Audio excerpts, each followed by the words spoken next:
Selam, hoş geldiniz arkadaşlarım. Umarım hepiniz iyisinizdir, sağlıklısınızdır en başta ve bunun dışında her şey de umuyorum sizler için yolundadır hayatlarınızda.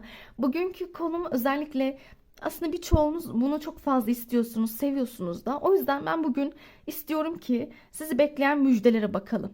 Tabii bu müjdeleri ben ayırarak bakmak istiyorum. Aşka ayrı bakmak isterim, kariyere ayrı bakmak isterim, sağlığa da ayrı bakalım. Sizi bu alanlarda yani hayatın genel çerçevesi içerisinde neler bekliyor, nasıl müjdeler ya da nasıl mutluluklarla karşılaşabilirsiniz tarzında bir bakalım istiyorum. 3 farklı kart yerleştirdim. İsterseniz yaklaştırayım. Sizler iyice görsel, aslında görselliğe daha çok odaklanmanızı hep tavsiye ediyorum.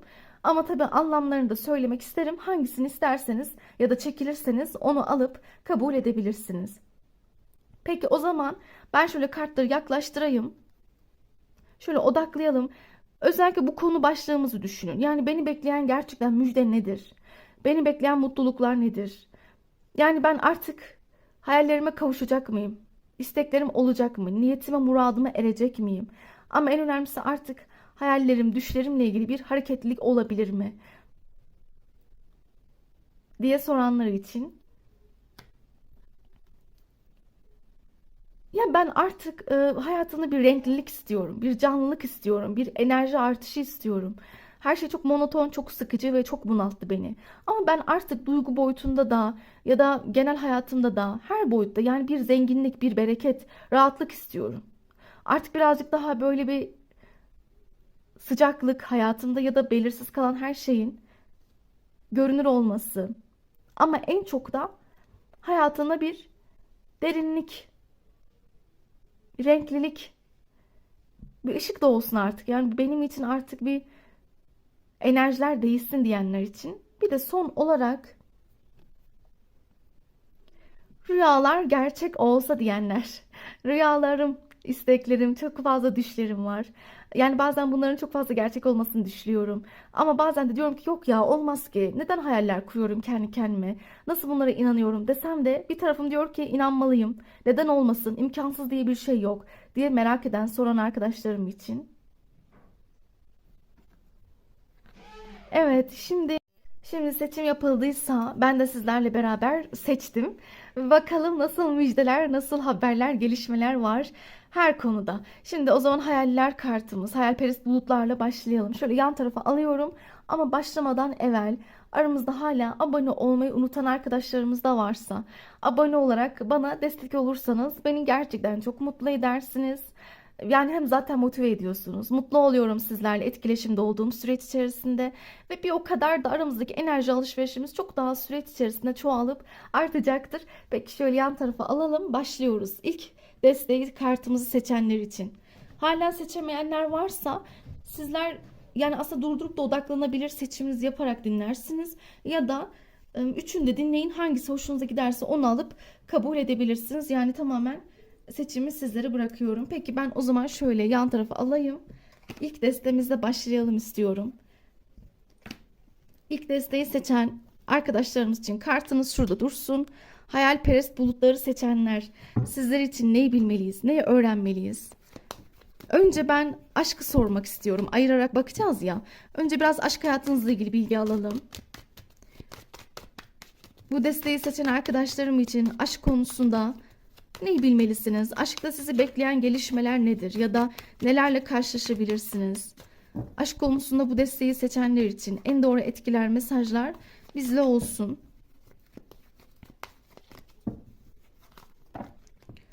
Enerjileriniz yoğun belli ki kartlar fırlıyor. Evet, aşk için en doğru etkileri almaya niyet alalım. Bakalım. Asa sekizlisi, Asa prensi, kule kartı ve değnek dokuzlusu. Bir kart daha istiyorum. Para kraliçesi tamamdır. Şimdi bu desteği seçenler aşkla ilgili baktığımız zaman ilk etapta sizin için şöyle görünüyor.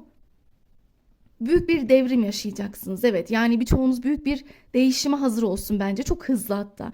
Yani birçoğunuza çok çok çok böyle hızlı bir şey görünüyor burada. Örnek veriyorum, aklınızdaki düşündüğünüz kişiyle ilgili bir iletişim gelebilir. Bir haber, bir hareketlilik olabilirmiş. Yani bir haber yolda diyor kartların. Ya da gündeminizde biri yoksa çok ani hızlı biri gelebilir hayatınıza. Çok hızlı. Çok aktif bir şekilde. Yani ama sizin için bayağı değişim ve dönüşüm getirecek bir bağlantı olacak bu. Bunu söyleyebilirim. Özellikle hayatında biri olmayanlar için bayağı değişim var. Yani bakış açınız değişebilir. Bu kişiyle beraber fikirleriniz değişebilir. Hayattan istekleriniz değişebilir. Ya da o ilişkiyi, sevgiyi, aşkı yaşama tarzınız bile değişebilir. Ama her türlü sizi bayağı değiştirip dönüştürebilecek bir enerjide birisi geliyor karşınıza.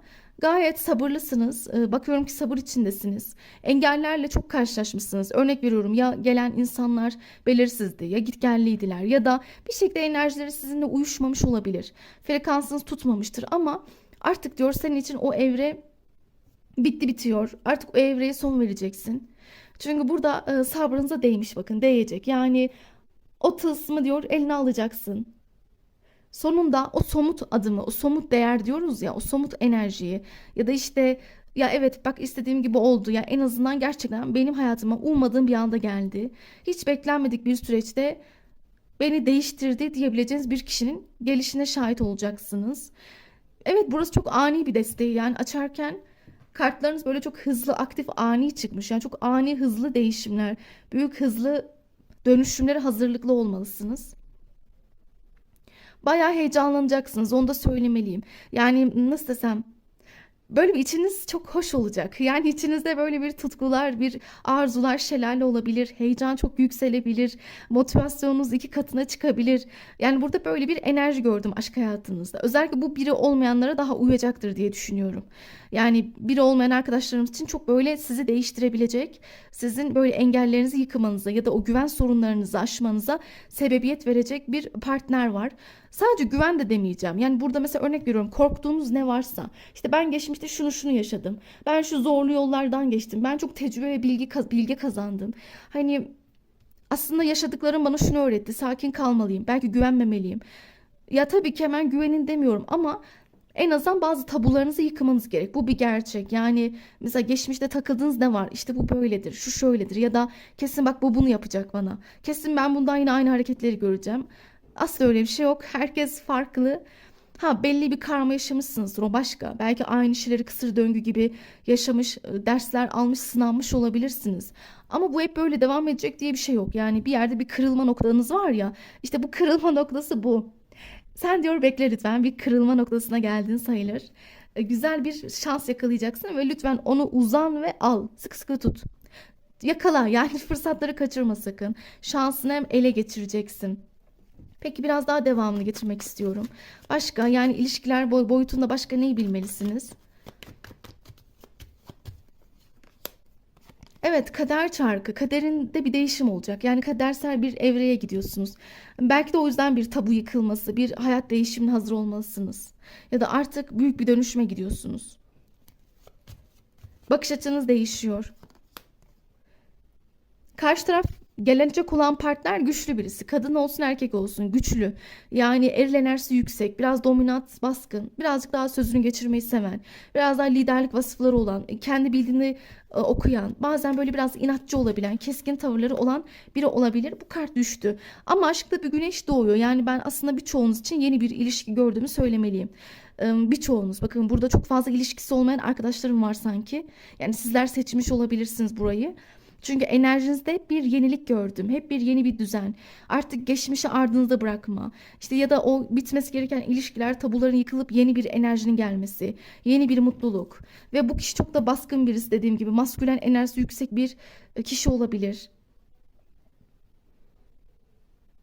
Yani kadın erkek fark etmez. Gelecek olan kişide şey var. Yani daha böyle bir ilişkide sahiplenici olma.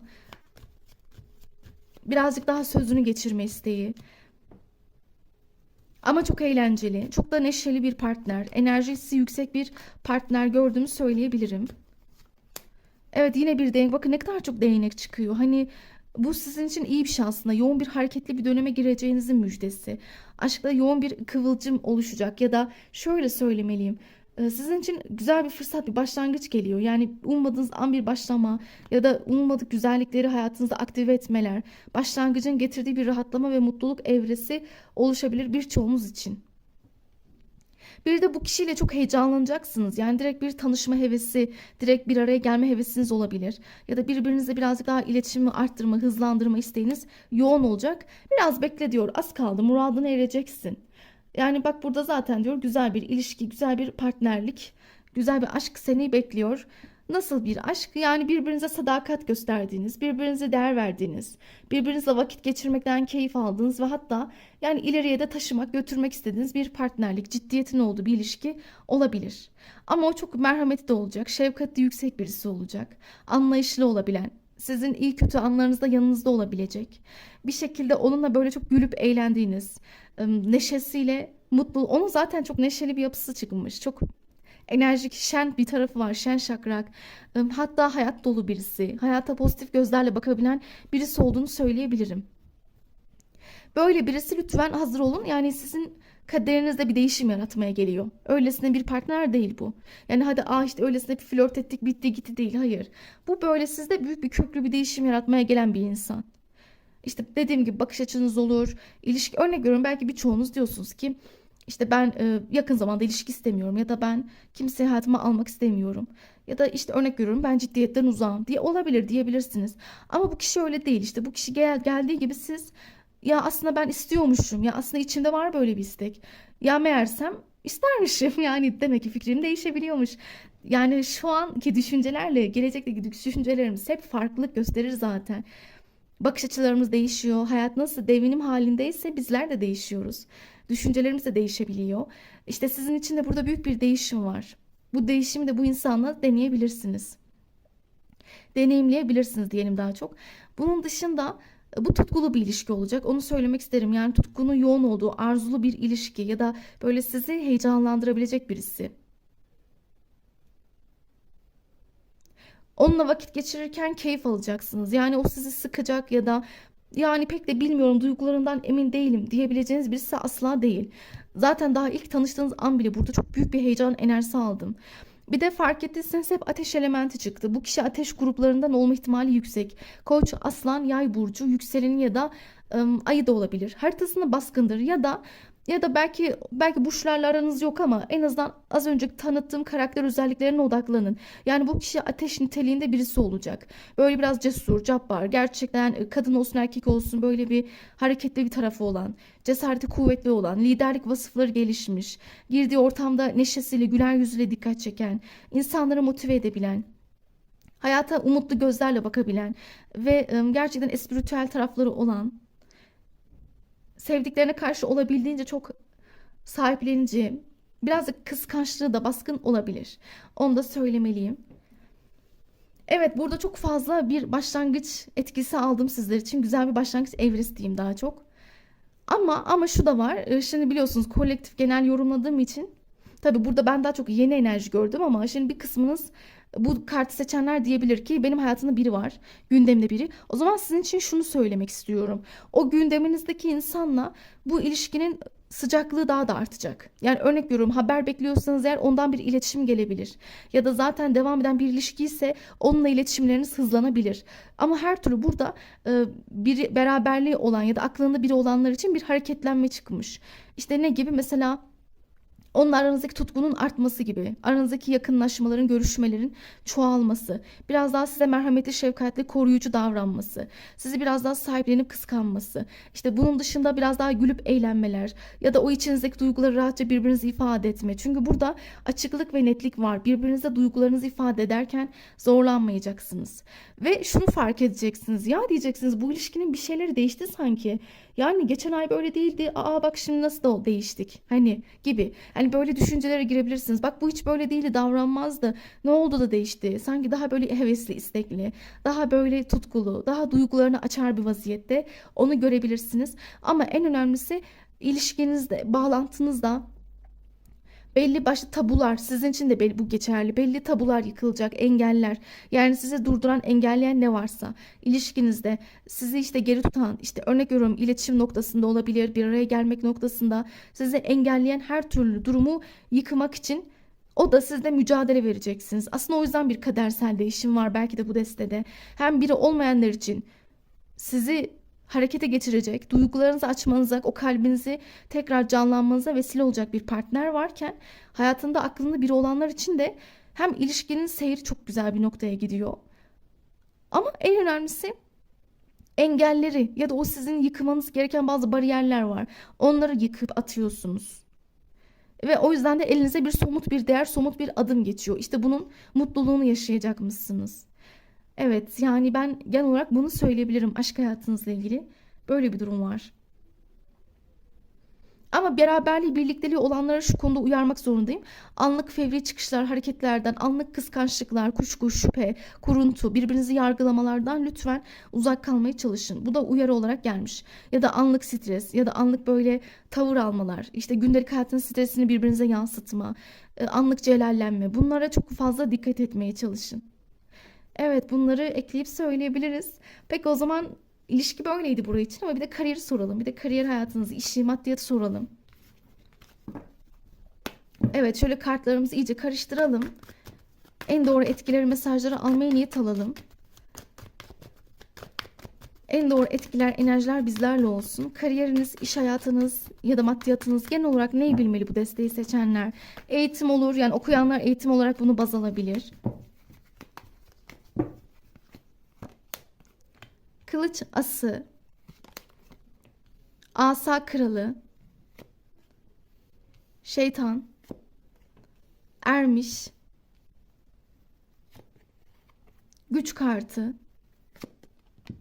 kılıç kraliçesi, kılıç dörtlüsü, para prensi, kılıç prensi, evet değnek beşisi. Yani nasıl desem, kariyerinizde rakipleriniz çok çok, yani bir kere bunu baştan bilin. Belki de birçoğunuz farkındasınız ya da değilsiniz bilmiyorum ama en azından biraz şeye dikkat edin lütfen. Hani kötü enerjili insanlar var etrafınızda. Yani nazar göze, kötü insanlara, fesat enerjili kişilere, hasetliği yoğun olan insanlara dikkat edin. Yani onların gözü üstünüzde zaten. Biraz burada o yüzden ne yapabilirsiniz? Kötü enerjilere karşı bolca dualar okumanızı tavsiye ederim. Olumlamalar yapabilirsiniz. Bir de yani bu kişilerle çok muhatap olmayın. Uzak durun. Onların olduğu yerden geri çekilin. Ama kariyerinizde şunu net söyleyebilirim. Belli başlı bilgiler ve deneyimler kazanacaksınız. Evet, özellikle birçoğunuz için ben burada sürekli yeni bir öğretim süreci görüyorum. Nasıl desem, mesela bir kısmınız yeni eğitimlere başlayabilir ya da bir kısmınız böyle kendinizi geliştirmek istediğiniz alanda dersler alabilirsiniz ya da kendinizi geliştirmek adına daha çok vakit geçireceksiniz. Kendinizle, yani içinize dönebilir. Ben bunu istiyorum, şöyle olmak istiyorum ya da bu yolda ilerlemeliyim diyerek belli fikirler ve kararlar içerisinde olacak gibisiniz. Aslında kariyerinizde çok daha mantıklı da gördüm ben sizi. Evet, çok daha böyle mantıklı, aklı selim olacaksınız. Mantığınıza uyan, aklınıza uyan işlerde ya da fikirlerle yol alacaksınız. Ben birçoğunuzun eğitim ya da kariyeriniz her ne olursa olsun daha fazla çalışacağınızı, mücadelenizin artacağını düşünüyorum. Ama sizin en büyük uyarınız, yine diyorum, çevredeki negatif insanlar çok, onlarla kavgadan kaçının. Yani onlar sizi bir kavganın içine sürükleyebilir. Bir tartışma, polemiğe sizi çekebilirler. Ya da söylediğiniz bir lafı çekerek uzatıp başka konulara evirebilirler. Aa, işte sen bunu demiştin. Aslında öyle dememişsinizdir ama söylediğiniz bir sözü alıp farklı yerlere çekerler. Ya da söylediğiniz tavırlar ya da yaptığınız hareketler diyeyim, daha çok tavırlarınızı farklı yorabilirler. Dedikodunuzu yapabilirler ya da işte sizi biraz öfkelendirmek, sinirlendirmek, sizi kışkırtmak adına canınızı sıkabilirler. Evet, yani sizin biraz düşmanlarınızın azılı olduğunu düşünüyorum. Azılı düşman bunlar. Yani bunlar ne yapıp edip bir şekilde uğraşacaklar sizinle. Mobbinge uğramanız, işte eleştirilmeniz, yargılanmanız, sürekli böyle bir size cephe almaları. Sürekli görüyor musunuz yüzlerindeki o siniri ve öfkeyi? Hazmedemiyorlar. Yani sen iyi olma istiyoruz, sen mutlu olma. Her şeyinizi kıskanabilirler. Şimdi burada genel baktığım için başarınızı kıskanırlar, belki maddi manevi gücünüzü kıskanabilirler, belki yeteneklerinizi kıskanırlar. Genel olarak sizi kıskandıkları noktalar olabilir. Yani bu her şey olabilir. Ama siz bu noktada onlara lütfen prim vermeyin. Ne yapacaksınız bunun için? Yani kavgalara çekilmeyin. Ya işte ben kendimi tutamıyorum, dayanamıyorum gibi bir şey yok maalesef. Bunu yaparsanız onları şey yaparsınız. Yani nasıl desem, Onlara ödün vermiş olacaksınız. Onlar mutlu olur bu sefer. Aa derler, bak biz seni sinir edebildik. Oh ne güzel, canını sıkabildik. Bak ne güzel, sen kendi kendine düşürdün. Tabii siz öfkelenin, bağırın, çağırın. Ortalığı yakın yakın. İşte öfkenizden her şeyi söyleyin. Onlar da sizinle ilgili sürekli işte şikayette bulunsunlar. İşte suçlu olduğunuzu düşünsünler. Sizin dedikodunuzu yapsınlar. Yani bu sizi küçük düşürmek. Onu demek istiyorum. Siz onlara bu konularda prim vermeyin. Ne yapın? Sakin kalacaksınız. Biliyorum zor ama yapmak zorundasınız. Yani mecbursunuz. Bu kişilerin oyunlarına gelmemek için ne yapacaksınız? Aynı ortamda durmayacaksınız. Hadi diyelim ki iletişimde kalmak zorunda olsanız bile hani belki söyleyecekleri söyleyin geçin. Çok böyle selam sabah merhabaları kesmeniz lazım. Hiç bu tür muhabbetlere de girmeyin. Konuşmayın diyor kartlar. Sadece sizi işlerinize, güçlerinize odaklanmanız ya da eğitiminize odaklanmanız tavsiye edilmiş. Normalde özünde gayet iyisiniz. Aslında baktığım zaman kendinizi ben öyle görüyorum. Daha da kariyerinizde geliştirdiğiniz, daha da bilginizi, yeterliliğinizi, eksiklerinizi kapattığınız, donanımınızı arttırdığınız ve bunun sonucunda güzel bir mutluluk yakalıyorsunuz. Hani evet ya, kariyerimde ya da eğitimimde güzel, bak iyi haberler alıyorum. Örnek veriyorum, mesela bir kısmınız sınavlarınızla ilgili bir haber alabilir.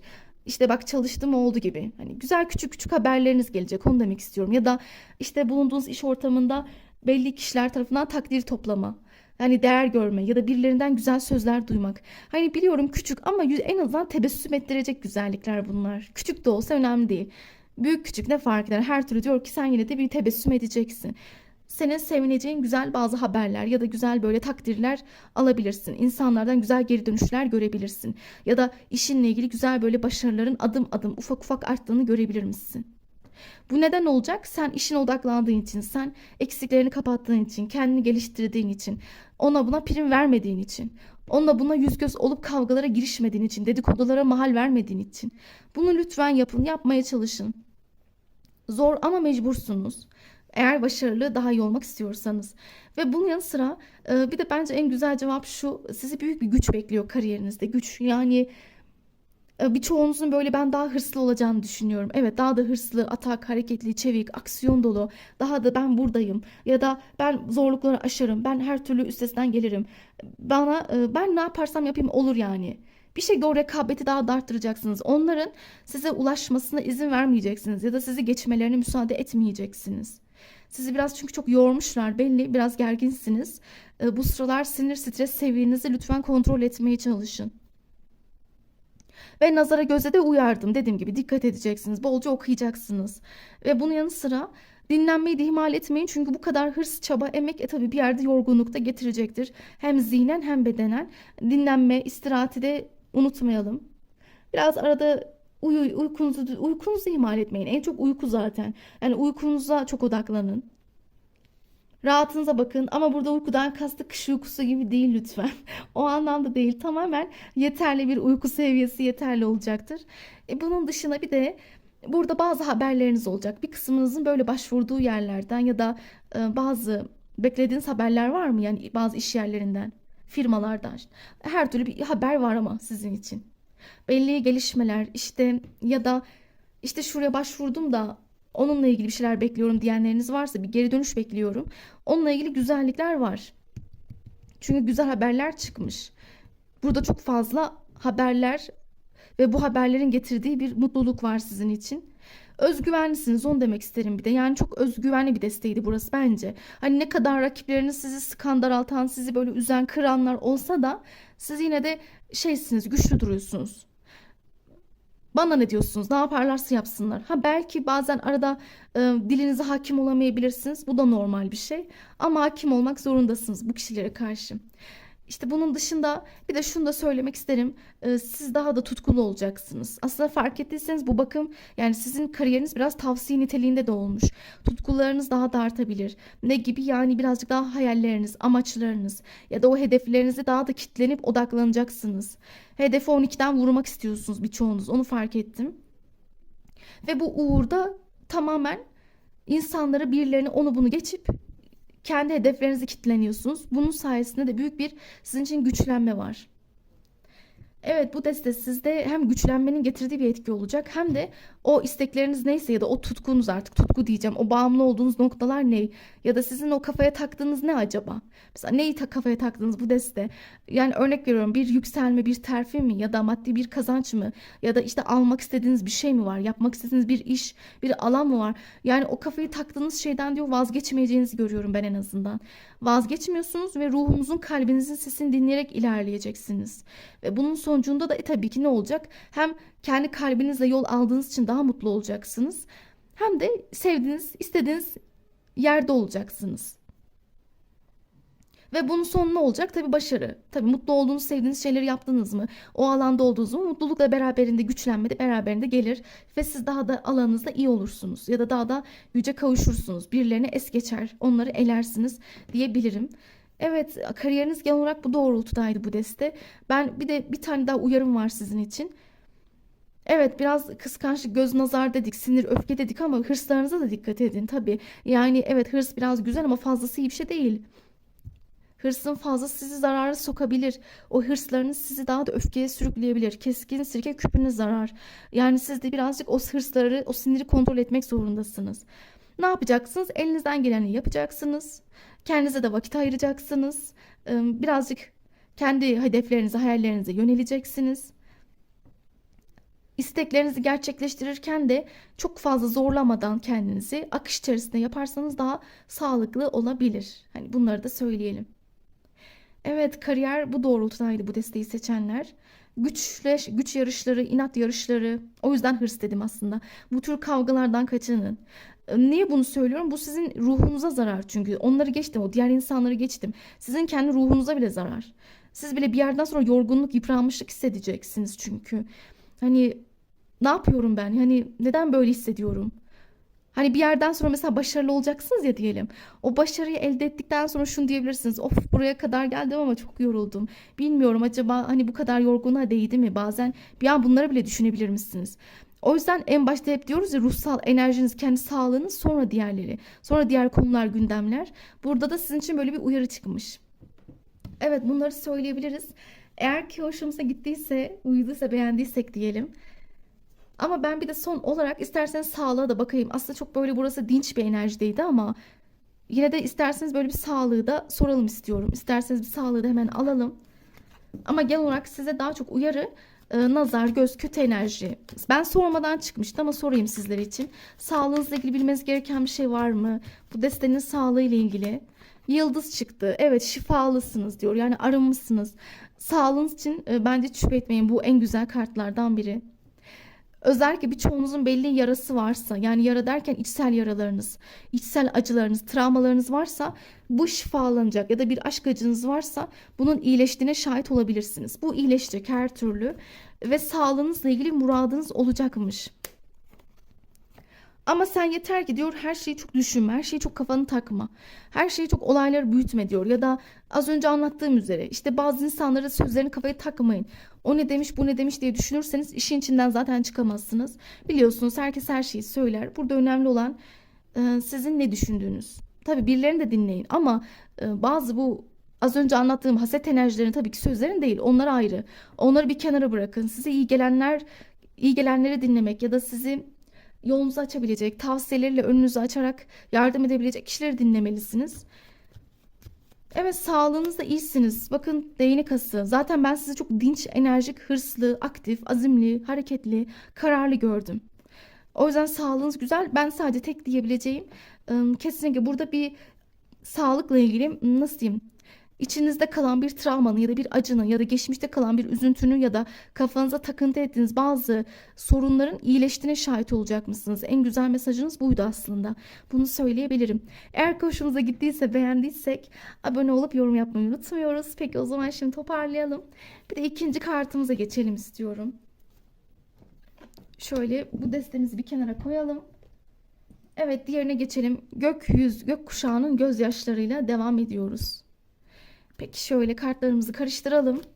En doğru etkiler bizlerle olsun. En doğru enerjileri bu desteği seçen arkadaşlarımız için almaya niyet alalım. Önce aşktan başlayalım. Önce aşk konularına bakalım. Önce bu desteği aşkta ne bekliyor? İlişkiler konusunda neler yaşanabilir? Mahkeme, kılıç yedilisi, para ası, azize kartı ve ay kartımız. Tamamdır. Şimdi yorumlamaya başlayalım. Özellikle aşkla ilgili bu desteği için ben burada birçoğunuzun belli bir karar alacağını düşünüyorum. Yani böyle bir karar alma, bir seçim yapma, birazcık daha yolunuzu belirleme durumunuz olacak. Neden? Çünkü şimdi bu desteği seçen arkadaşlarım eminim birçoğunuzun öyle görünmüş. Hani birçoğunuzun böyle etrafında belirsiz bir şekilde hareket eden birileri var mı? Örnek veriyorum, bir kısmınız ex partneriniz olabilir, ex flörtünüz olabilir ya da öyle gündeminizde gelgitli bir şekilde yazan, arayan, konuşmak isteyenler var mı? Yani ben öyle görüyorum en azından. Seçenekleriniz var aslında, olanaklar, ama bu kişilere çok güvenmiyorsunuz. Çünkü belirsizler. İster geçmişinizdeki insan olsun, ister şu an gündemde olan yeni kişiler olsun. Her türlü size davranışları çok belirsiz. Çok gelgitli ve siz bu konuda fark ediyorum huzursuzsunuz. Ama bilin ki sizin aşk hayatınızda şöyle bir durum olacak. Siz bazı insanları ayıklayabilirsiniz. Ne gibi? Yani şu gitgelli, şu belirsiz, ne yaptığı belli olmayan, tutarsız, sorumsuz ya da sizi sıkıntıya sürükleyebilecek kişilere karşı belirsizliğiniz devam edecek gördüğüm kadarıyla. Yani bir süre huzursuz olabilirsiniz ama burada kalp sesinizi dinleyeceksiniz gördüğüm kadarıyla. Yani kalbinizin sesine kulak vereceksiniz. İç sesinizi dinleyebilirsiniz. Yani belki de birçoğunuzun şu an gündeminde olabilir. Belli belirsiz birileri. İşte onlarla ilgili bir şey var sizde. Engel koyma, duvar örme, artık sınır çekme. Evet, ben burada daha çok aşk için bunu söyleyebilirim. Yani böyle bir enerji aldım daha çok. Sizde çok fazla burada belirsiz insan var çevrenizde. Ama hak ettiğiniz, istediğiniz o netliği bir türlü alamıyorsunuz bu kişilerden, onu fark ettim. Yani bekliyorsunuz, aslında ciddi bir şey bekliyorsunuz. Belki sabır gösteriyorsunuz. Eminim çoğunuz da çok sabırlısınız. Bir şekilde alttan alıyorsunuz, tolere ediyorsunuz ama ben sizin daha artık takatinizin kalmayacağını ve bir yerden sonra engeller koyabileceğinizi düşünüyorum. Evet, yani birçoğunuz engeller koyabilir, duvar örebilir. Yani yeter artık, zaten üzüldüm, yeterince gözyaşları döktüm, gece uykusuzlukları yaşıyorum. İşin içinden çıkamıyorum, lütfen artık hayatıma gelip gitmeyin. Bir görünüp kaybolmayın, bir yazıp yazmamazlık yapmayın. Beni böyle şüphe, güvensizlik yaratan, kuşku yaratan, güvenilmez kişilere ayıracak zamanım yok diyeceksiniz gelecekte. Bu güzel bir şey. Yani en azından bu iyi. Neden iyi? Çünkü siz artık buradaki o stresi yıkıyorsunuz ya da artık bu azize kartındaki o beklemeleriniz bitiyor. Yeter, beklemek istemiyorum. Hak ettiğimi de alamıyorum. Şimdi ben şunu söylemeliyim. Bu bir kısmınızın hayatındaki partner de olabilir, bilemem. O yüzden ayırarak anlatmak lazım. Eğer hayatınızda böyle biri varsa ya onunla ilgili kuşkularınız, korkularınız fazla, biliyorum. Ona güvenmiyorsunuz. İşte ben o yüzden diyorum, birçoğunuz bu kişiyle yolları ayıracak gibi. Bir karar veriyorsunuz, işte yolları ayırıyorsunuz, bitiriyorsunuz. Çünkü siz istiyorsunuz ki ben net birini hayatıma alayım, ciddi biri gelsin, zaman kaybetmeyeyim. Yani bu kişinin flörtözlüğü, gelgitleri, çapkınlığı, bir öyle bir böyle davranmasını kaldıramayabilirsiniz. Bir kısmınızın hayatında biri yoktur. Yani böyle biri yoktur ama belki öyle ara ara gelip giden birileri vardır. Geçmişinizden ya da şu an en başta dediğim gibi. İşte bu kişilere de yol veriyorsunuz. Yani her türlü bu deste bir yol verme, artık bir bazı insanlarla bağlantıyı kestirme, engel koyma durumu var. Bunu çok fazla deneyimleyip yaşayabilirsiniz ama buna ihtiyacınız var. Çünkü bakın, bunu yaparsanız daha iyi. Sebep şu: kalbinizin, ruhunuzun sesini dinleyin. Burada kartlar demiş, sezgilerine kulak ver. Rüyalarınıza, iç sesinize ya da böyle düşündüklerinizle ilgili göreceğiniz, alacağınız mesajlar, rüyalara çok bakın. Zaten parası merkezde çıkmış. Zaten sana diyor, güzel bir, ciddi bir şans var. Hani sizin kısmetiniz aslında açık. Burada güzel bir şans elde edebilir, aktive edebilirsin. Ama yeter ki şu seni kıran, üzen, seni şöyle muallakta bırakan o kişiden lütfen enerjini kes. Onu kesersen senin başka bir muradın var. Yani başka bir kısmetin var. Hatta birçoğunuza evlilik bile çıkmış. Yani evlilik, yuva kurma. Bak, güzel bir aile saadeti, güzel ciddi bir partnerlik. Şimdi o niye size uygun değil, farkındayım. O ciddiyet istemiyor gibi. Artık o kişi dediğim, yine diyorum, siz daha iyi biliyorsunuz. Kiminizin eksi, kiminizin şu an gündeminde olan ya da öylesine gelip giden biri de olabilir. İşte bunlara artık izin vermiyorsunuz ya, bu çok büyük bir şey olacak sizin için. Sonrasında rahatlıyorsunuz, huzurlu hissediyorsunuz ve siz bir taraftan da muradınızla ilgili bir güzellik yaşayabilirsiniz. Hani ümidini kaybetme demiş kartlar. Belki de birçoğunuz şu an çok huzursuzsunuz. Ben öyle görüyorum. Yani birçoğunuz uykusuz, stresli. İşte istediğim gibi biri gelmiyor diyorsunuz belki de. Ya da işte adım attıklarımdan geri dönüş alamıyorum. Ya da örnek veriyorum, devam ettiğim insanlar sonradan gerçek yüzlerini ortaya çıkarıyor. Yani birçoğunuzun böyle sözleri çıkmış burada. İşte ya da gelen gidiyor, sürekli ya aldattı, ya dolandırdı, ya kandırdı, ya ihanete uğradım, yaşamadığım şey kalmadı. Biraz kötülerle sınanmış bu deste sanki. Ya da böyle toksiklerle diyeyim, toksik insanlar, karmik partnerler sizin bir sınavınız olmuş. Ama korkmanız çok normal. Artık çok korkulusunuz. Aşırı kaygılısınız. Yani işin içinden belki de çıkamıyorsunuz birçoğunuz. Ya gelen insan da beni maddi manevi zarara uğratırsa, ya gelen insandan da haksızlık yaşarsam, ya bir darbe daha yersem, ya yine ağlamalar, yine gözyaşları yaşarsam. Artık öyle bir travma olmuş ki o stresi üstünüzden atamıyorsunuz ve bu sebepten dolayı hiç kimseye kalbinizde tam olarak açmak istemiyorsunuz. Fark ettim. Şu gitgelli insanlardan da bıkmışsınız ama onlar bıkmamış. Maalesef siz bıkmışsınız ama onlar bıkmamış. İlla bir şekilde kendilerini gösteriyorlar. Bir yerlerden çıkıyorlar. Ya sosyal mecralarda ya bulunduğunuz ortamda bir yerlerde varlar. Ama siz neyse ki çok daha eskisi gibi değilsiniz. Ben öyle görüyorum. Yani evet, onlar sizin peşinizi bırakmayabilirler. Kendi çıkarları, amaçları için, ama neyse ki siz daha çok aydınlanmış ve farkındalığı artmış bir karaktersiniz. Hani belki kendinize bile içten içe şunu diyorsunuz: ben eski ben değilim. Ben değiştim artık. O eski eskide kaldı. Ben artık şimdi yeni bakış açısındayım. Bu sizin için iyi bir şey. Yani tabii ki bu yaşadıklarınız kötü olmuş. O ayrı, ama ım, bu deneyimlerinizin sonucunda aldığınız tecrübe, ders güzel. Neden? Çünkü artık duygulara kanmıyorsunuz ya da artık böyle o ağzı ilaf yapanlara, böyle size şöyle yaparım, böyle yaparım, şunu halledeceğim, bunları yapacağım senin için diyenlere mal vermiyorsunuz. En güzeli bu aslında. O yüzden sizi daha kararlı, daha güvenmeyen, daha böyle bir artık yok ya ben niyetim ciddiyet diyorsunuz. Bu doğrultuda ilerlediğiniz için de güzel bir partnerlik var aslında sizin için. Zamanında üzgünüm bunu söylerken ama biraz hata yapmışsınız ama. Fakat bu çok normal, insanız, herkes hata yapar, her zaman her hata olabilir. Ama önemli olan bundan ders çıkartmak. Siz de yani zamanda olabilir. Yani böyle bir aşka kanmış olabilirsiniz. Güzel laflara, sözlere, belki karşı tarafın hayatınıza gelen insanların hareketlerine belki olabilir, yani duygularınız çekilmiş olabilir. Karşı koyamamış olabilirsiniz. Her şey olmuş olabilir. Ama sonradan sizin pişman olduğunuzu fark ettim. Hani bu pişmanlıklarınız sizi biraz değiştirip dönüştürmüş gibi. İşte ama artık o hataları yapmayacaksınız. En güzeli de bu. O eskiden eser kalmamış sizde. Ben genel olarak böyle bir durum gözlemliyorum sizler için. Ve lütfen birçoğunuz, yine de uyarayım ben. Zaten siz farkındasınız bence ama yine de uyarmalıyım. Şu belirsiz gelgitli enerjileri de artık lütfen kesin gitsin. İster eksi olsun, ister gündeminizdeki insan olsun. Hani belki düzelir, değişir demeyin asla. Hani dur bakayım bir akışta kalsın deseniz de çok da güvenilir gelmediler bana açıkçası. Görünen senaryo bu yani. Onları es geçmek, def etmek daha iyi. Evet, sizin için güzel bir şey var. Evlilik hayatı, güzel bir mutluluk, yuva kurma, güzel bir aşkın size doğru gelmesi ve muradınızın olması, sabrınıza değecek bir partnerlik görünmüş.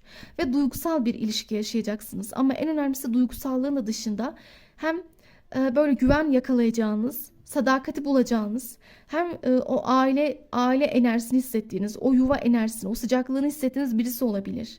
Sohbet ederken, iletişimin kurarken yani anlaştığınız, işte fikirlerimiz de uyuşuyor. Aslında bak, gayet de hani sorumlulukların alındığı, iki tarafında fedakarlıklar yaptığı, mücadelenin verildiği bir ilişki diyebilirsiniz. Evet, bunları söyleyebilirim daha çok bu desteği için. Bakın, para üçlüsü. Yani aslında daha ne olsun, sizin için inşallah bir ilişki geliyor ama böyle ciddi bir partnerlik. Hatta şunu da eklemeliyim. Bir kısmınız birilerinin vasıtasıyla tanışacak. Arkadaş, aile, yani birilerinin vasıtası, yönlendirmesi. Hani günümüzde kısaca görücü derler ya, işte görücü misali. Hani birilerinin vasıtasıyla, tanıştırmasıyla bir araya gelinebilirmiş. Bunun da etkisi var. Ya da böyle çevreniz vasıtasıyla, ama her türlü yine bir çevre çıkıyor. Yani bu arkadaş olur, akraba olur, komşu olur, birileri olur. Her türlü hani birilerinin bir etkisini hissedecek gibisiniz. Yardımlar, destek, ya da işte bak şu kişi var, şuna bir tanış, ya da bak şöyle birisi var, bunu bir değerlendir. Hani birilerinin tavsiyeleriyle bakalım yol alacak gibisiniz. Bu da sizi değiştirecek yani. Bakın, bu deste, şunu da söyleyeyim, her türlü ilişkisi olmayan arkadaşlarım için daha uygun çıkmış. Bir de gündelik hayatınızda birileri varsa eğer, hani yine de her türlü sizin ilişkiniz olmadığını fark ettim. O gündelik hayatınızdaki kişileri de es geçeceğinizi, birçoğunuzun burada Daha farklı bir enerjiyle yolunuza bakacağınızı gözlemliyorum. Yani sanki hayatınızda biri olsa da hiç önemli değil. Burada çok sağlıksız giden bir şeyler var. Hayatınızda biri olsun olmasın önemli değil. Yani birileri olmayanlar için ayırarak anlatayım. Siz zaten yeterince üzgünsünüz, farkındayım. Zaten yeterince streslisiniz. Aşkla ilgili belki de artık çok şeysiniz, hani ya olmaz ki, ya da artık bak hani hep yalanlar, hep kandırılmalar, aldatılmalar yaşadım. Artık belki de olmasa mı bu saatten sonra diyebilirsiniz. Ya da olmayacak herhalde, ya da her gelen aynı diyebilirsiniz. Ama hayır, yine dediğim gibi burada muradınızı bekleyin. Bir evlilik kapısı size bazı insanların yardımlarıyla gelecek diyor. Yani işte ümidinizi o yüzden kesmeyin diyor kartlar. Bir yardım, bir destek, ya da birilerinin böyle sizi avutması ya da yanınızda olması, yeni kişilerle tanışmak sizi çok şükür rahatlatacakmış. O bakış açısından, o uykusuzluklardan kurtulacaksınız. Bu biri olmayanlar için diyordum. Ama duygularınız da değişecek. Lütfen korkularınızdan arının. Biri olanlar için şunu görüyorum. O biri kimse, o zaten hayırsız birisi. Lütfen üzülmeyin bu cevabıma, ama öyle çıkıyor. Size hak ettiğinizi belki aylardır, yıllardır vermeyen biri. Sizi sürekli zamana bırakmış, oyalıyor. Belki de böyle oyalamayı da geçtim. İşte bekleyelim, şöyle yapalım, böyle yapalım. Ben hazır değilimler. İşte sürekli size kavga, gürültü, sorun yaratması, sürekli sizi kırması, incitmesi. Yani siz de farkındayım, biraz değer verdiğiniz için alttan alıyorsunuz, ama yapmayın diyor bunu. Yani yapmayın, duvar örerek geri çekilin, daha iyisi var. Bak, daha iyisiyle tanıştırılacaksın sen zaman içerisinde. Daha güzel biri sana yönlendirilecekmiş. Ve bu da senin değişmene sebebiyet verecek. İyi oldu. Yani bir yerden sonra bak iyi oldu. İyi ki ayrılmışım. Bak iyi ki işte o toksik enerjileri ya da o kişileri bırakmışım diyeceksin içinden. Ya da bir kısmınız, aa bak geçmişimde şunu şunu yaşadım, ama bak bu yeni gelen enerjiyle çok daha, işte bak bu şansı elde ettim. Çok fazla ciddi bir enerji alıyorum. Yani gelen partner aşırı olgun olacak gibi. Bu hayatınıza gelecek olan kişi çok olgun, çok ailesine aşırı düşkün. Yani ailevi değerler, örf, adet olsun, bunlara bağlıdır mesela. Kuralları vardır. İşte bunun yanı sıra aile kavramı, kurumuna önem veren birisi. İşte o sadakat kavramı onun için çok önemli. Bunun dışında çalışmayı çok seven, kariyerine önem veren, maddi konularda da olabildiğince dengeyi kurmaya çalışan, ayakları üstünde durabilen bir partner gözlemlediğimi söyleyebilirim sizler için. İş hayatına düşkün, işte çalışıp çabalamak isteyen, sorumluluklarını bilen ya da elinden gelen emeği göstermekte yeterliliği olan birisi olacağı benziyor bu kişi. Evet, bir kart daha alalım. İmparator çıktı. Artık evet, siz de idareyi ele alıyorsunuz. Artık gücü ele alıyorsunuz ve birazcık daha seçimlerinizi, kararlarınızı ortaya koyacaksınız. Evet, bu desteği için bunları söyleyebilirim. Yani hem de gelen partner de şunu da söylemeliyim. Şöyle anaç babaç birine benziyor. Yani böyle aile olmaya yatkın diyebilirim. Ciddiyeti yürütebilecek, idare edebilecek birisine benziyor. Ya da böyle nasıl desem, her türlü aile, yuva, yani böyle bir koruyucu bir enerji var. Bakın burada da ev falan çıkmış. Böyle bir, bu kişi yani ev, aile, yuva kavramlarına çok yatkın, buna meyilli. Bakın mesela ne kadar tezat. Sizin az önce saydığım nitelikteki gündeminizdeki ya da geçmişinizdeki kişiler her kimse, onlar tam aksi sorumsuzmuş ya da hep böyle bir belki eğlencesine lay lay lom hayat istiyormuşlar ya da rahat takılalım istiyorlar. Özgür yaşayalım. Ama bu gelen insan tam zıttı. Yani daha böyle bir aile kurumu istiyor. Daha bağlılık. Hani kurulu bir düzen, yerleşik bir düzen istiyorum diyen bir kişi gelecek karşınıza. Bunları ekleyip söyleyebilirim. Lütfen çevrenizin tavsiyelerine kulak verin. Burası için uyarım bu. Birilerinin yönlendirmesini dinleyin. İşte bunun dışında aman uf tanışmayayım demeyin yani. Onu demek istiyorum. Bir deneyin yani, bir şey yapın, tavsiyeyi de dinleseniz zarar olmaz hani sizin için. Baktınız ki çok beğendiniz, çok sevdiniz. Baktınız ki uyuştunuz. Hani her an her şey olabilir. Öyle aman deyip geçiştirmeyin diyor kartlarınız. Her an her şey olabilir. Evet, bunları daha çok ekleyip söyleyebilirim bu desteği seçen arkadaşlarımız için. Güzel de bir aslında aile hayatınız görünmüş birçoğunuza. Ya da güzel bir mutluluk. Bu acıların üstüne ya da o yaptığınız belki zamandaki hatalar sonrası gelecek olan daha farklı şeyler var. Yani daha kurulu bir düzen var. Rüyalar, evet, bir de rüyalarınızı bakın, burada yine rüyalar çıkmış. İhmal etmemeye çalışın. Aldığınız mesajlar önemli olacak. Peki kariyere geçelim. Bunları toparlayalım. Aşk böyleydi. Bir de kariyerinize bakalım. İş hayatınızda neyi bilmelisiniz? Bu desteği seçen arkadaşlarım için en doğru enerjileri almaya niyet alıyorum. Kariyer hayatınız, iş hayatınızda neler olabilir? Nelerle karşılaşabilir? Neler yaşayabilirsiniz? Para onlusu. Bakın yine bir para onlusu çıktı. Kupa sekizlisi. kılıç şövalyesi, para ası, asa şövalyesi, para prensi, kılıç ası, joker kartı. Şu göründü, bunu almak istiyorum. Kılıç kralı ve adalet. Birçoğunuza bir ayrılık görünüyor. Evet, buna hazır olun. Birçoğunuz için bir yer değişimi, yer yön değişimi, bir ayrılık. Yani tabii bilmiyorum planınızda var mı ama en azından burada öyle görünüyor. Belli ki birçoğunuz süreç içerisinde bir değişikliğe gidecek. Yani ne gibi? İşte yerinizi değiştirebilirsiniz, iş yeriniz değişecek ya da bir kısmınız belki bölümünüzü, okuyanlar için de yorumlayalım. Bölümünüzü, bulunduğunuz yeri değiştirebilirsiniz. Bir de şunu da fark ettim. Sadece o da değil. Burada taşınmalar da çıkmış sürekli. Tabii böyle bir planınız da var mı? Yani eğitim ya da kariyeriniz için taşınma, yer değişikliği, şehir dışı ya da yurt dışı gündemleriniz oluşacak gibi öyle göründü. Ama kesinlikle bu kariyerinizde yapacağınız değişiklik iyi gelecek. Çünkü zaten bir süredir düşünüyormuşsunuz. Yani örnek veriyorum, bir kısmınız belki bir süredir yurt dışı ile ilgili beklemede ya da işte bir kısmınız zaten değiştirimini yapacağım ama işte risk alamıyorum belki diyorsunuz, iş yerimi değiştireceğim ama nasıl olur bilmiyorum gibi gibi. Fakat bunun için bir cesarete geliyorsunuz, size bir özgüven gelecek, bir cesaretle ya artık yeter, bir adım atayım, artık yerimi yurdumu rotamı değiştirmeliyim. Kendime yeni bir hayat, yeni bir düzen kurmak istiyorum. Yeni bir hayat oluşturmak istiyorum. Ve bu yeni bir süreçle beraber çok daha hak ettiklerinizi alacaksınız. Zaten sizin istediğiniz de bu gördüğüm kadarıyla. Yani artık diyorsunuz ki hakkım olanı alayım. Bugüne kadar hak ettiklerimi alamadım ya da maddi manevi istediklerim olmadı ya da benim hakkım olan bu değildi. Zaten bulunduğum ortamda beni çok sinir ediyorlar. Çok öfkeliyim, çok gerginim. Hak ettiğim olmuyor ya da bir şekilde başarım görülmüyor, takdir edilmiyor. Yaptıklarım doğru düzgün karşılanmıyor diyor olabilirsiniz. Yani biraz stresli gördüm. Lütfen stresinize dikkat edin. Biraz işinizden bıkmış, sıkılmışsınız. Ama üzülmeyin. Dediğim gibi zaten sizin asıl ana temanız bir değişim. Yeni bir yer, yeni bir ortam. Yani tabii bu hepinizde değişkenlik gösterir, bakın. O yüzden ayırt ediyorum. Bir kısmınız yurt dışına çıkabilir. Bir kısmınız şehir dışı olabilir.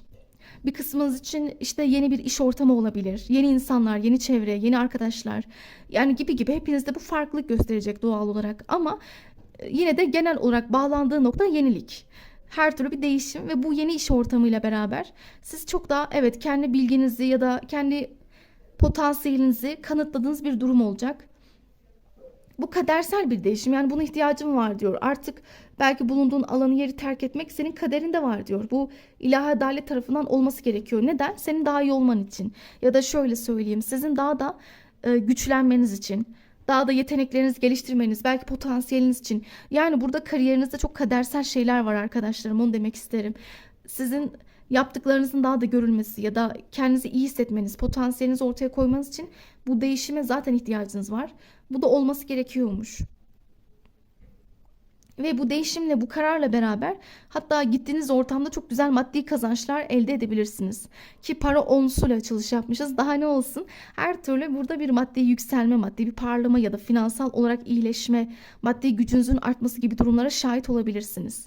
Hayat enerjinizi çok yüksek gördüm. O ayrı. Gerçekten enerjiniz yüksek çıktı. Motivasyonunuzu çok daha hırslı, azimli gördüm sizi. Ama iyisiniz yani, evet, mesela az önceki destek kadar çok ağır değil neyse ki kariyeriniz. Siz daha böyle bir atılgan, daha böyle riskler aldığınız, daha böyle yapacağınız işlerle ilgili atılımlarda bulunacaksınız. Maddi manevi yani her türlü riski almaya hazırsınız. Yer yön değişimleri yapılacak işte, ya da bir kısmınız olabilir belki kendi işinizi kuruyorsunuz ama yaparken, yani kendi işinizi yaparken bile her türlü riski artık göze almışsınız, onu fark ettim. Artık tamam diyorsunuz, yapmaya hazırım ya da ben artık bu kararı alıyorum. Ve bunun sonucunda da ne oluyor? Hakkınız olan geliyor. Size tavsiye şuydu. Aslında tavsiyeniz çok fazla zorluk değil de sizin için kendinize güvenmeniz, evet, kendinize inanarak ilerlemeniz. Bir de yeniliklere açık olun, esnek davranın, lütfen sabitlikte kalmayın. Yani sizi geride tutan neyse artık onları bırakın diyor. Risk al, lütfen bir aksiyon al, bir harekete geç. Zaten ondan sonra ilahi adalet yanında. Ne kadar çabaladıysan ya da ne kadar ektiysen o kadar biçeceksin. Ne kadar, yani burada evet bir adalet, denge var. Sen ne yaptıysan diyor o gelecek. Mesela bir kısmınız ne kadar derslerinize çalıştıysanız, sınavlarınızı hazırladıysanız o kadar puan alacaksınız gibi. Yani her türlü bir denge oturtacaksın sen. Bu senin elinde. Ve her geçen zaman da En azından evet, yani baktığım zaman mesela örnek veriyorum, yaptığım işte karşılık görüyorum ya da bak işte yeni başladığım işte ya da başlayacağım alanda yavaş yavaş alışıyorum. Kendimi adapte edebiliyorum ya da bir şekilde bu ortama da uyuştum. İyi geldi bana diyebilirsiniz enerjisi. Evet, buraya için daha çok bunları söyleyebilirim arkadaşlarım. Enerjiniz bu doğrultudaydı. Bir de bir kısmınız için iş değişimi diyorum ama şu da var. Bir kısmımız işe giriyor. Çünkü burada hep yenilikten bahsettim ya. Evet, tabii bir kısmınız da işe girecek. Bu desteği seçenler, yani hayırlısıyla yeni bir işe başlıyorsunuz ya da belli başlı işlerle ilgili artık tamam, şurada bir iş buldum ya da ben artık şurası benim içime yattı, kafama yattı, yani içime sindi. Ben burayı değerlendireyim diyebilirsiniz. Ha tabii bu iş farklı yerlerde olabilir. Sizden nedense biraz uzak bir yer ama bana öyle görünüyor sürekli. Sanki bulunduğunuz yere uzak bir yer çıkıyor sürekli. Farklı bir sektör olabilir. Örnek veriyorum, yani istediğiniz alandan farklı bir sektör olabilir. Çalışacağınız yer ya da sizin zamanla adapte olabileceğiniz bir yer. Ama olacaksınız, bu güzel. Yani yine de bu dengeyi oturtuyorsunuz. Evet, yani burası bana oldu ya da uyuştu enerjim. Ya da ben en azından burada kendimi iyi hissediyorum diyebilirsiniz. Destenin en altı gözüme ilişti. Bakın bu da kariyerle ilgilidir. Bu da yorgunluktur. Biraz yorgunsunuz. Ama diyor yapacağınız işte birazcık yorgunluk olacak. Yani ne yaparsanız yapın buna hazırlıklı olmalısınız diyor. Her türlü böyle aktifliğin olduğu, yoğun olduğunuz, mücadelenizin olduğu, kendinizi daha da ortaya koyup kanıtlayacağınız bir iş ortamına giriyorsunuz. Ama emin olun, burada kariyerinize çok güzel maddi değerler de almışım. Evet, özellikle birçoğunuzun için burada belli böyle maddi semboller, maddi başarılar, elinize geçecek maddi değerler, güzel gelirler ya da böyle gayrimenkul gibi güzel değişimler de çıkmış. Onu da detay olarak eklemeden geçmeyelim. Evet, peki bir de toparlayalım. Sağlığı soracağım sizin için. Yani buraya kadar genel olarak iyiydi ama sağlıkla ilgili bir soralım. Bilmeniz gereken bir şey var mı? Eklememiz gereken bir durum. Sağlığınızla ilgili bu desteği seçenler için sağlıkla ilgili neyi bilmelisiniz? Şöyle yapalım. Sağlığınıza dair neyi bilmelisiniz? Bakalım, yine bir çalışma hayatı. Ne kadar çok çalışma, kariyeriniz belli ki sağlığınızı çok etkiliyor. Çünkü biraz kariyerle ilgili parasal semboller çıkmış. Para, kariyer, bu durumlara biraz çok odaklanmış olabilirsiniz. Ya da yoğun çalışıyor olabilirsiniz. Sadece size uyarı biraz gece uykusuzlukları düşünmek ya da belli kararsızlıklardan kaçın. Evet, yani birçoğunuzda böyle bir aslında sağlık sorunu diyemem ama sanki kararsızlık var. İşte yeniliklere adım atmakta korkunuz var ya da işte yeni iş olacak mı? İşte ya da yeni gittiğim yer hayırlı mı? Ya da yapacağım değişim mutluluk getirir mi? Yani sürekli bunlarla zihniniz meşgul. Bunlarla yoğunsunuz. Kafanız biraz yorulmuş gibi. Sadece kartlarınız demiş ki burada aslında sağlığına ilgili bir sorun yok. Hatta gayet sağlığınız iyi çıktı aslında. Tek şey çok fazla burada ikilem ya da kararsızlıklara düşmeniz ya da bazen bu kararsızlıklar sonucunda içinize kapanmanız ya da işte ne yapsam, kimden fikir alsam, ne yapsam diye düşünüp düşünüp durmanız. İşte buna dikkat edin, bunu yapmamaya çalışın. Tabii birilerinden fikir tavsiye alınabilir ama en çok içinizde karar vermeniz lazım. Önce siz, yani önce siz ne istediğinize, nasıl yapacağınıza, nasıl yolda ilerleyeceğinize karar veriyorsunuz. O seçimi yapıyorsunuz. Bu riskleri alıyorsunuz ve o riskle beraber gelecek olan bir doyum var aslında sizin için. Sağlığınız kötü değil. Hatta yani sizi bu düşündüren problemler ya da sizi sıkan, daraltan ne varsa bunları aşacaksınız. Ha, bir de bunun dışında bir kısmınız şunu diyebilir. O da olabilir. Yani benim diyebilirsiniz, bir süredir devam eden bir sağlık sorunum var. Bununla ilgili ikilemdeyim. İyi olacak mıyım? Ya da ben bir süredir çok düşünceliyim. İşe güce kendimi veriyorum, kafamı dağıtıyorum ama sağlığımla ilgili durumlar ne olur diye soruyorsanız aslında bunlarla ilgili çok endişe, burada bir kuşku var çünkü kuruntu var sizde. Yani böyle bir kafaya takma hali çıkmış. Bunu yapmamaya çalışın. Buna dikkat ederseniz eğer zaten görüyorum ki burada bir zindelik, bir sağlık, bir güce gelme. Birazcık daha böyle somut anlamda, aslında somut bir enerji bu. Somut anlamda sağlığınız biraz daha oturduğunu göreceksiniz süreç içerisinde. Ama kendinize vakit ayırmanız lazım. Bir de bunun dışında kendinize vakit ayırmayla beraber sağlığınızla ilgili belli kısımları, sorunları ya da belli düşüncelerinizi ihmal etmemek. Ya da kendinize zaman ayırarak iç sesinizi dinlemek. Ne ihtiyacınız var? Mesela bu önemli. Bu destek ihtiyaçlarına odaklansın. Ne ihtiyacınız var? Ne istiyorsunuz? Ne yapmayı hedefliyorsunuz? Dinlenmek olabilir. Dediğim gibi belli sağlık sorunlarınıza zaman ayırmanız lazım. Biraz kendinize vakit ayırın. Düşüncelerinize zaman ayırın. Kendi iç sesinizi dinleyin. Bunlar sizi daha iyi hissettirecektir. Bunları söyleyebilirim. Peki toparlayalım. Eğer ki beğendiysek, hoşumuza gittiyse, uyduysa abone olup beğenmeyi, yorum yapmayı unutmuyoruz. Şimdi üçüncü desteğe bakalım. Şimdi bir de son destemize bakalım. Rüya gezginini seçenler için. Keşke rüyalar gerçek olsa diyenler için bir soralım. Önce aşk hayatınızı sormak istiyorum. Aşkta neler görünüyor sizler için? İlişkiler kısmında neler yaşayabilirsiniz? Ya da sizi genel olarak hani neler bekleyebilir? Sizi aşktaki müjde nedir yani?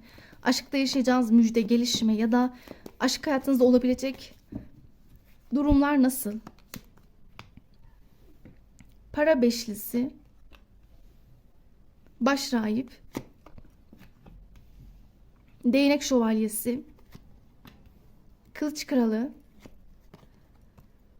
kılıç kraliçesi, kupa üçlüsü, yıldız kartı, asa üçlüsü, araba ve değnek sekizlisi. Evet, şimdi başladığım zaman ya ben burada açıkçası daha çok ona göre yorumlayalım. İsterseniz ona göre daha çok dinlerseniz iyi olur. Ama burada ilk etapta önce ben şöyle görüyorum. Yani evli olan arkadaşlarımız seçmiş sanki burayı ya da evliliğin dışında ilişkisi devam eden, uzun süredir süregelen bir bağlantısı olan, iletişimi olan, ilişkisi olanlar sanki buraya odaklanmış olabilir. Çünkü burada daha çok sizlere yönelik müjdeler çıktı. Ne gibi? Yani mesela birçoğunuz için burada ilişkiniz daha ileri bir seviyeye taşınacak. Burada bir kısmınızın dileği muradı olabilir. Yani karşı tarafla ilgili işte evlilik haberleri ya da evlilik teklifi, gelecekle ilgili ciddiyete odaklanma, birazcık daha sağlam adımlar atılacak. İlişkinizin adını koyacaksınız, öyle görünüyor. Zaten siz birbirinize denksiniz. Yani bunu zamanla daha iyi fark edeceksiniz. Bu kişiyle birbirinize benzediğinizi, aslında çok ortak olduğunuzu, aynı olduğunuzu, belli noktalarda birbirinize hitap ettiğinizi daha da fark edebilirsiniz. Yani bu ister eşiniz olsun ister hayatınızdaki insan. Her türlü gelecek süreçte ilişkinizdeki uyum artabilir. İletişimler çok güzelleşebilir. Özellikle iletişim. Yani mesela örnek veriyorum, anlaşamadığınız belli konularda anlaşmaya varacaksınız. Söyleyemediğiniz ya da anlatamadığınız noktaları konuşarak daha da netleştirebilirsiniz. Yani biraz daha içinizi döktüğünüz, daha rahat etkileşime girdiğiniz, daha samimi konuşmaların olduğu bir dönem olabilir. Ama bir taraftan da hem bu tür konuşmalar, gündemler olacak, hem de daha anlayışlı birbirinize yaklaşmaya çalışacaksınız. Yani öfke, sinir ve stresten kaçının diyor kartlar. Bunun yanı sıra burada güzel olan haberler var aslında sizin için. Özellikle ilişkinizle ilgili ya da evliliğinizde dilek nedir? Yani siz ne dilediniz ya da siz ne olsun istediniz? Evliliğimde ya da aşk hayatımda şunu istiyorum. Ya da ben karşı tarafla bunu istiyorum. Ya da ben onunla şu seviyeye gelmek, şu noktaya gelmek ya da ben onunla şunları yaşamak istiyorum dediğiniz ne varsa bunlar olacak. Çünkü sizi bir kutlama bekliyor. Evet. Bir de ben kutlamanın dışında burada birçoğunuz için ailevi tanışmalar görüyorum sürekli. Evet, yani burada çok ailevi semboller var. Özellikle birçoğunuz için ilişkilerinizde bir ad koyma. Evet, yani ileriye taşıma. İşte bunun yanı sıra ailelerin, çevrenin tanışması, arkadaşların bilmesi. Yani bu ilişki gizlilikten çıkabilir. Daha da herkes bilebilir. Çünkü burada daha köklü adımlar ve gelecekle ilgili kararlar alacak gibisiniz. Kısaca evlilik diyelim buna. İlerleme var. Yani aşkta bayağı bir yükseliyorsunuz. Bu deste aslında en temiz enerjili deste desem yeridir. Çünkü çok daha böyle hızlandığınız, aşk hayatınızda ya da evliliğinizde daha da böyle güzel zamanların arttığı, birbirinizle dayanışmanın arttığı, konuşmalarınızın çoğaldığı, birbirinize destek olduğunuz, birbirinizle böyle hem arkadaşlık hem dostluk hem aşk enerjisini çoğalttığınız, aranızdaki tutkunun, heyecanın daha da arttığı bir dönem olacak. Ama bir kısmınız için bir detay var. Burada bir kısmınızın arasında yollar görünüyor. Mesafesi olan, uzaklık olan arkadaşlarım için de bir görüşme, bir araya gelme, uzaklığı aşma durumu olabilir. Ya bu ister hayatınızdaki sevgiliniz olsun ister eşiniz. Fark etmez. Yani onunla sanki böyle aradaki bazı zorlukları, uzaklık, hepiniz için diyemem, bu bir kısmınızda var. Sanki böyle onunla sizi eksik bırakan bir şey var. Yani bir arada olmanıza engel olan, direkt mesafe çıktığı için onu demek istedim. Hani böyle mesafeye dayalı ya da onun işlerine dayalı belli sorunlar olabilir. Bunlar hallolacak ama yani artık bir şeye hazır olun. Bir kalkınma, bir hareketlenme, bir hızlanma, görüşmeler, buluşmalar ya da konuşmalar çoğalabilir. Alınması gereken kararlar alınacak. Bugüne kadar ertelenen ne varsa bunlar ertelenmeyecek. Yani dediğim gibi burada aslında bir dileğinizin olması gibi bir durum çok yüksek. Bunları daha çok söyleyebilirim. Yani bu tabii ilişkisi olan ya da işte evli olanlar için uygun ama tabii ben yine de bir kısım içinde diğer ilişkisi olmayanları da yorumlayayım. Sizler için de şöyle, burada zaten bir süredir aşkla ilgili bir yoksunluk hissediyor olabilirsiniz. Yani aşkla ilgili bir boşluk daha hissetme durumunuz var ya da eksiklikleriniz var ama bu geçecek. Özellikle lütfen arkadaş ortamlarınıza dikkat edin ya da gittiğiniz eğlenceler, organizasyonlar, partiler, etkinlikler, doğum günleri, her şey, yani buralara dikkat edin. Arkadaş ortamlarınızla ilgili durumlara dikkat edin. İşte ortak çevre vesaire. Buralarda bir tanışma var. Ya da şunu da ekleyeceğim. Sadece bunlar değil. Bir kısmınızın zaten arkadaşları içerisinde seçenekleri olacak. Yani örnek veriyorum, belli arkadaşlarınızın size duygularını ya da hislerinden haberdar olabilirsiniz. Ya da bazı yakın arkadaşlarınızla aranızda belli samimi arkadaşlık, yani bu arkadaşların ileriye taşınması, flörte gitmesi ya da daha da ilerlemesi olabilirmiş. Güzel iletişimler var. Dediğim gibi ister yeni olsun ister arkadaş çevrenizde ama her türlü siz böyle bir sosyal ortamlarınıza bir bakın, olur mu? Sosyalleştiğiniz yerlere ya da gittiğiniz, katıldığınız ortamlara bir bakın ya da ortak arkadaş çevrenize bir bakın. Buralarda bir kısmet var sizin için ya da olacak. Ve bu kişiyle bayağı uyuşacaksınız. Yani bakış açılarınız, fikirleriniz, sözleriniz çok uyuşabilir. Aklınız, zekanız çok uygun birbirinize. Yani birbirinizle ortak değer yargılarına sahip olabilir. Aynı pencereden bakabilirsiniz. Ya ne kadar güzel konuşuyoruz. İletişimimiz ne kadar harika. Aslında sohbet konusunda ne kadar uyuştuk ya da birbirimizi tamamlıyoruz. Çok aynıyız ya. Nasıl da böyle bir enerjilerimiz bir diyeceğiniz bir partnere hazır olun. Evet, durumlar böyle. Bir ama şeylik var sizde. Nasıl desem?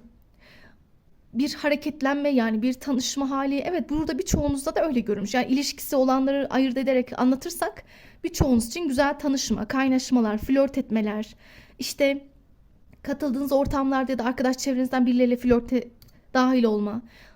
Sizin daha çok beğenilmeniz, tabii buna da hazır olun. Aşkta daha çok beğenilecek, daha çok dikkat çekebilir, göze çarpabilirsiniz. Daha fazla beğenilmenin getirdiği bir özgüven, bir mutluluk hissedebilirsiniz. Ve flörtleşmenin tadına varacaksınız. Biraz daha konuşmak, sohbet etmeler olacak. Yani burada biraz da akışa güvenin diyor kartınız.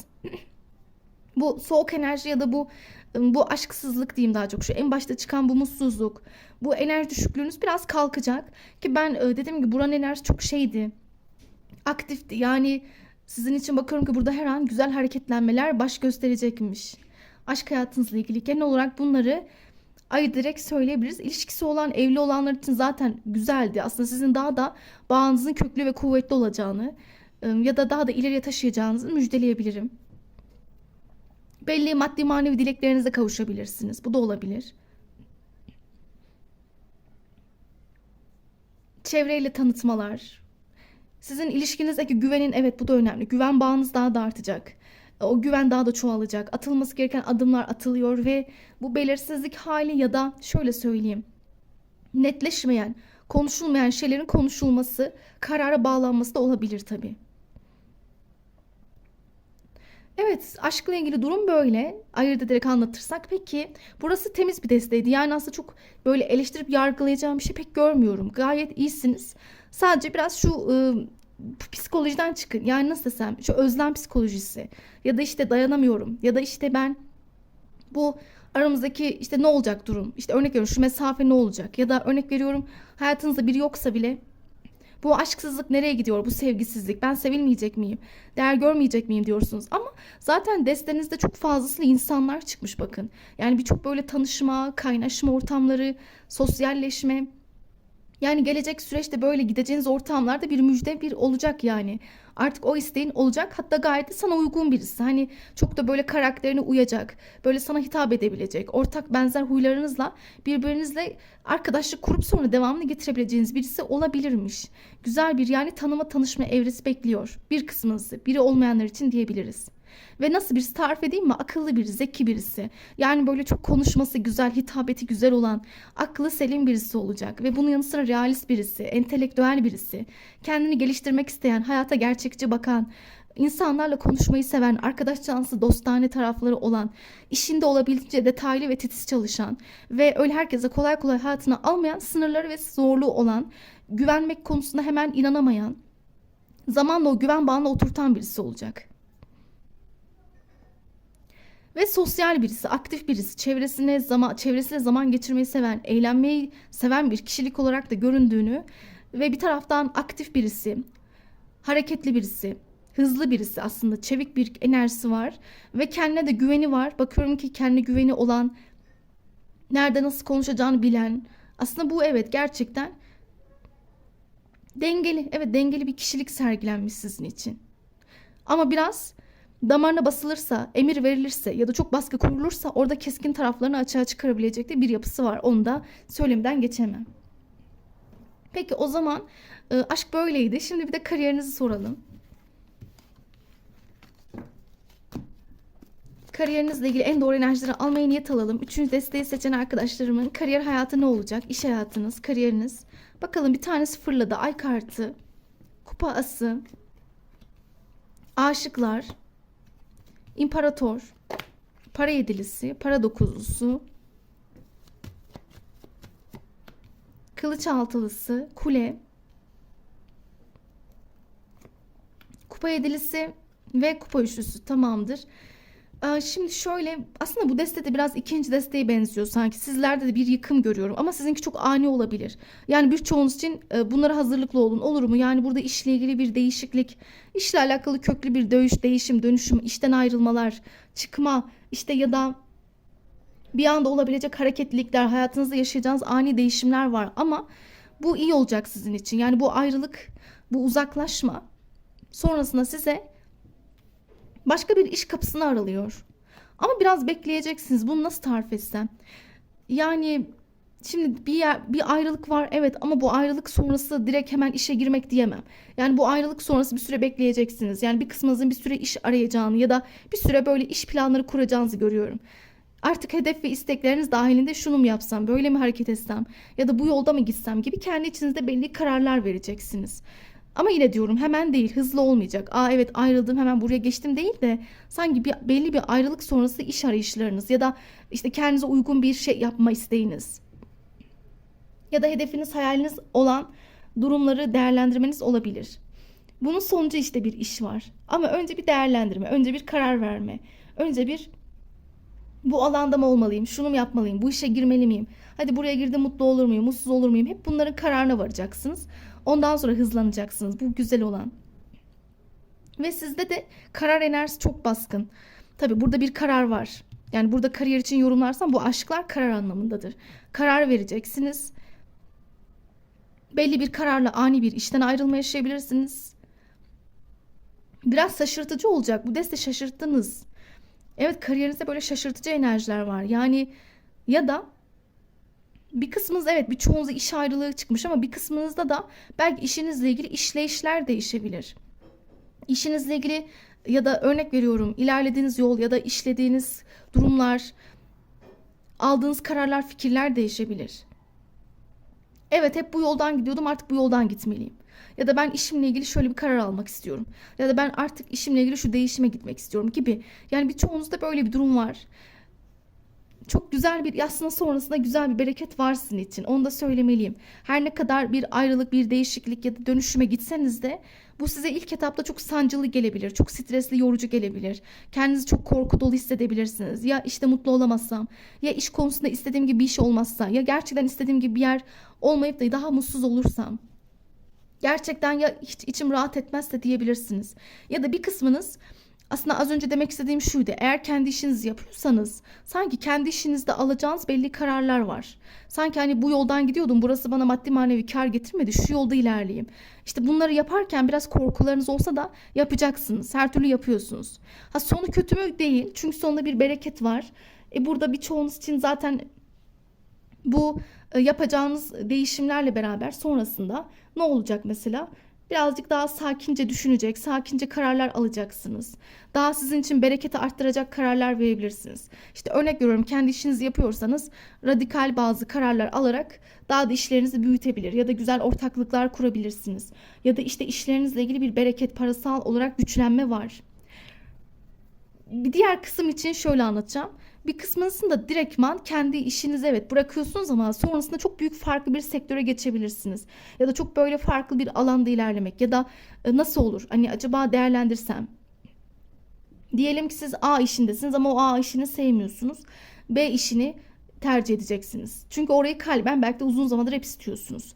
Burada kalbiniz çıkmış. Kalben istediğiniz yerde daha iyi olacaksınız. Yani orada daha böyle bir koşturduğunuz, gülüp eğlendiğiniz, birazcık daha yani böylesi daha benim için rahat oldu. Bak kendi refahıma ulaşmış oldum. Ya da istediğim o seviyeye gelmiş oldum diyebilirsiniz. Ama burada asıl temel kilit nokta, lütfen karar verin. Yani evet, burada mantığınız dur diyor ama kalbiniz harekete geç diyor. Siz de burada kalbinizi dinleyecek gibisiniz. Ben öyle gözlemliyorum. İşte bu sayede hayallerinizi gerçekleştiriyorsunuz.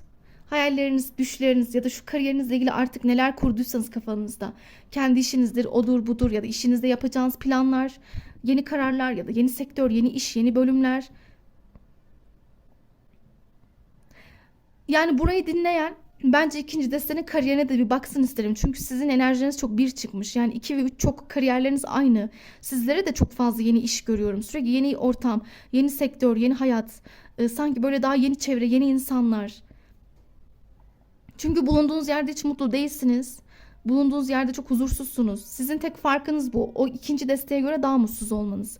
Burada zoraki bir şekilde devam ediyorsunuz. Çabalıyorsunuz, hırslısınız ama sanki kalbinizden geçen şey farklı. İşte onu yaptınız mı her şey değişecek. Siz değişeceksiniz. Bir taraftan hayallerinize odaklanmış olacaksınız. Bu hayallerinizi çevrenizle, sevdiklerinizle paylaşabilir. Onlarla bunun tadını çıkarabilirsiniz.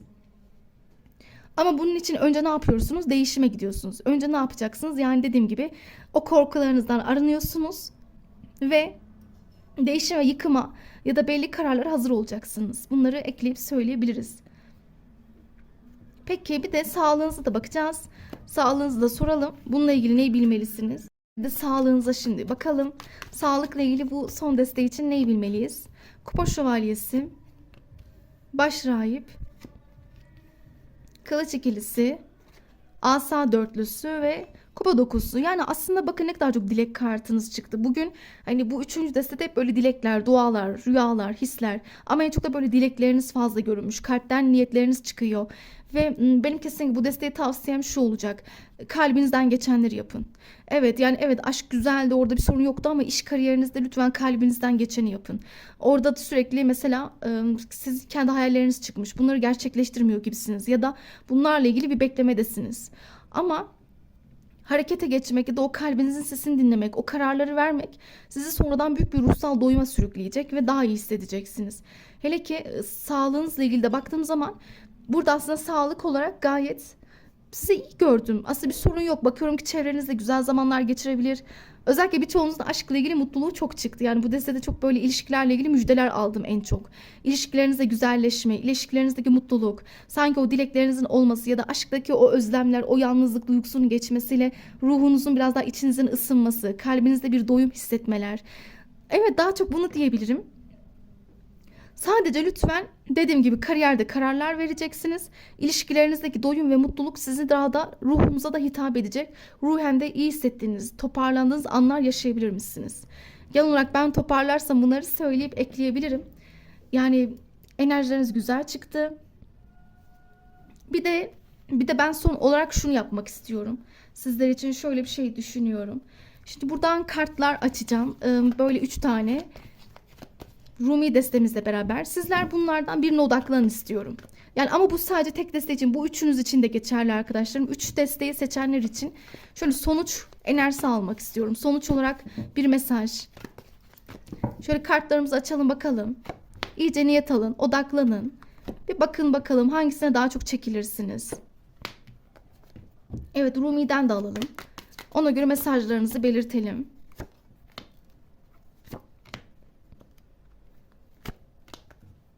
Evet, şimdi iyice bir odaklanın. Bakın isterseniz. İyice bir enerjinize odaklayın.